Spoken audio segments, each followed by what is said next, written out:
What's up mga Karamski? Ang atong topic karon no regarding sa atong butanganan sa atong mga crayfish.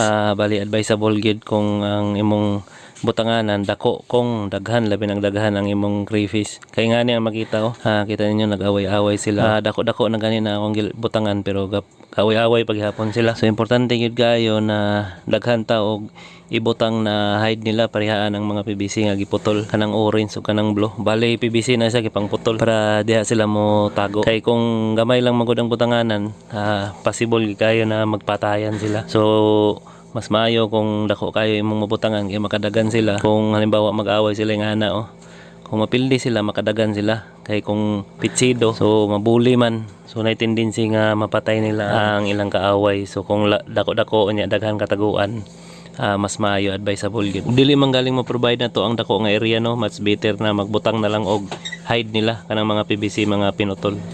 O mao ra to.